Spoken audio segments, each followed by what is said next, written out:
Allez, bonjour à toutes et à tous. On continue de parler de Dieu, le Dieu du football, Diego Maradona. Et j'ai avec moi un joueur qui a eu la chance de jouer 2 fois contre Diego Maradona et de l'éliminer en Coupe d'Europe. Eric Bellus. Eric, bonsoir. Bonsoir. Tu fais partie de ces joueurs qui a joué contre Diego Maradona. C'était le 1er octobre pour le match retour, le 1er octobre 1986, le TFC, puisque tu avais abandonné les couleurs vertes de l'AS Saint-Etienne, ton club formateur, et tu jouais avec l'équipe de Toulouse. Et vous avez créé l'exploit en éliminant le grand Naples de Diego Maradona 3 mois après son titre de champion du monde. Donc j'avais envie d'évoquer avec toi bien tous ces grands souvenirs. Alors déjà, le match aller, vous le jouez à Naples, 85 000 personnes. La veille du match, ça a été compliqué.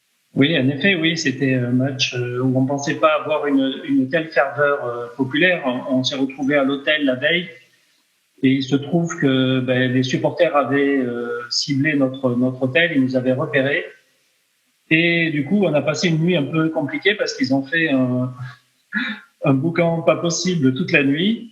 Et on n'a pas pu bien dormir, quoi. Ça, c'est clair qu'on a senti tout de suite la pression monter rien que sur la nuit avant le match. Bon, votre coach, Jacques Santini, Oui. On a élaboré bien évidemment une tactique anti-Maradona. Je crois que c'est Benoîti qui va marquer Diego Maradona. Qu'est-ce que tu retiens de ce match aller et qu'est-ce que tu retiens bien évidemment de ce très grand joueur ? Alors, c'est vrai, avant tout, quand on rentre dans ce stade plein à craquer et avec la ferveur qu'il y a au niveau des supporters, c'est vraiment quelque chose de très fort, très très fort. Et quand on rentre sur ce terrain avec à côté le meilleur joueur au monde, qui je dirais que c'est un match dans le match quelque part, parce que tout le focus est lié à Diego Maradona en particulier. Donc, et nous, il faut être à la hauteur de cet événement et garder la concentration et pas se laisser emporter par l'émotion de ce match qui est un peu particulier quand même. Et il était comment ? Est-ce que c'était vraiment toi qui est un grand joueur, qui a joué contre qui a joué avec le plus grand joueur du monde, Michel Platini à l'AS Saint-Etienne. Donc tu pouvais comparer les deux joueurs. Bon, leur jeu est incomparable, mais c'était compliqué de le suivre. C'était compliqué de jouer contre lui. Oui, parce que ce sont des garçons qui ont des qualités hors normes, qui sont basés. Alors lui, il était trapu, bien sur ses jambes, et avec une capacité d'accélérer, de dribbler qui était d'une façon assez exceptionnelle dans le fait qu'il avait un geste d'une rapidité incroyable. On pensait avoir le ballon et on l'avait pas parce qu'il était plus rapide. Il avait un sens du jeu et il ressentait le jeu à fond, quoi. C'était un artiste tout simplement du ballon, parce que souvent, je regardais l'autre fois son échauffement avant un match de Coupe d'Europe. C'est quelqu'un qui a la joie de vivre en lui, qui vit le football, qui l'a dans la peau. Donc on dirait encore un gamin qui joue et avec ce plaisir authentique et on a l'impression sans cette pression sur les épaules. Alors que la pression, il l'avait d'autant plus parce que tout reposait beaucoup sur lui. Mais on n'avait pas le sentiment que ce garçon ressentait cette pression parce que je pense qu'il était dans le jeu, omnibulé par le jeu et comme un enfant, quoi. Et quand on pense et on se souvient de notre enfance, c'est vrai qu'on n'a pas la même pression, on ne se met pas la même pression et on joue pour le jeu. Je crois qu'il avait gardé ça en lui. Bon, le match retour, bon, vous perdez 1-0 au stade de Naples. Oui. Donc, bon résultat, puisque quand on va jouer à Naples, on va dire le petit poussé Toulouse. Match retour, 1-0. Donc, comment ça se passe le match retour ? Vous aviez un petit peu moins de pression par rapport à Naples, par rapport à Maradona, puisque vous les aviez joués la semaine avant ou 15 jours avant. À l'époque, c'est des matchs retour. Oui, la pression aussi, on l'a ressenti parce que déjà, le match a été télévisé. Les 2 fois, ils ont été télévisés d'ailleurs. Et le fait d'arriver aussi au stade où là, c'était à Toulouse de façon plus exceptionnelle parce que on est arrivé en quart et toutes les rues étaient pleines de monde autour, avec les motards devant le car et ce qui nous arrivait jamais d'avoir. Donc, ça a été une entrée au stade qui a été déjà, on sentait cette adrénaline monter. Et avec l'espoir de vouloir arriver à faire cet exploit contre cette équipe, parce que c'est vrai qu'à 0-1, tout était possible. Donc, on n'avait pas été ridicule au match aller.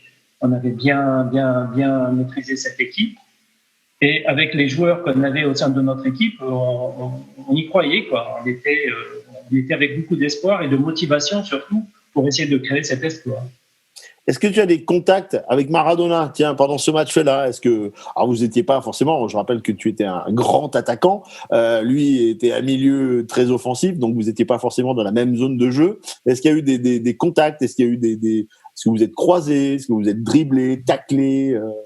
Comment ça s'est passé? Il me semble que sur un coup franc, à un moment donné, oui, il y a eu un contact entre lui et moi, mais voilà, succinct, mais pas forcément dans le jeu. On n'était pas réellement, oui, dans la même zone de jeu. Donc c'est vrai que le jeu, si je me rappelle bien, a été assez équilibré sur ce match-là. Et je crois que Diego a une grosse occasion où Philippe Bergerot à l'époque avait bien appréhendé cette action-là. Non, ça a été un match tendu jusqu'au bout. On a la chance de marquer assez rapidement avec Yannick Stopira. Et par la suite, match très tendu, très équilibré, avec beaucoup de suspense. C'est ça qui est aussi parce que ça va au tir au but de ce match aller-retour, parce qu'on est arrivé jusque les prolongations, plus tir au but, et pour arriver vraiment au dernier tir au but, parce que alors l'anecdote de ça, du tir au but, c'est vrai que c'est Diego Maradona qui rate son penalty, et ça c'était incroyable parce que il se trouve que j'étais le 6e tireur de Toulouse au penalty et que si Diego marque, c'est moi qui devais tirer derrière. Ouais, donc il t'a enlevé un peu de... Il m'a enlevé un gros espace de pression qui commençait à monter vraiment. Je sentais monter cette pression en moi parce que j'ai dit ça y est, c'est pour moi. Eh oui, le poteau, voilà, le poteau droit. Le poteau droit de la cage. Même les meilleurs joueurs au monde peuvent arriver à... Je le disais, tu as eu donc la chance d'évoluer avec Michel Platini à l'AS Saint-Étienne. Allez, sur 2 matchs, quelles sont les grandes différences entre ces 2 grands et immenses joueurs? Michel Platini allait peut-être un peu moins vite. Michel était plutôt axé sur la passe. Quand je dis la passe, il faisait jouer plus les autres que ceux qui jouaient. Il n'était pas dans l'élimination du joueur, il était plutôt dans la vision du jeu plus rapide que les autres. Il avait une capacité à voir même le dos tourné, à voir ce qui se passait dans son dos et à anticiper, comme il m'a toujours dit, quand j'ai moi qui étais attaquant, jeune attaquant, il me disait, Eric, écoute, même si tu penses que je t'ai pas vu, je t'ai vu. Donc fais ton appel et tu recevras le ballon. Donc c'est une anticipation et ça c'était sa force à Michel, sa vision de jeu, sa technique, sa capacité à son jeu de tête. Il était très complet. Diego Maradona c'était plus axé sur sa puissance, sur ses dribbles, sur aussi sa capacité à éliminer plusieurs joueurs. Le but contre l'Angleterre encore qu'on voit, c'est énorme ce qu'il fait. Il s'adapte à la situation en permanence. Il arrive à garder son ballon près de son pied pour pas le perdre malgré l'attaque de plusieurs joueurs. Donc voilà, il avait une conduite de balle hors norme. Ce sont 2 artistes. J'ai eu cette chance-là de côtoyer des gens d'un autre monde.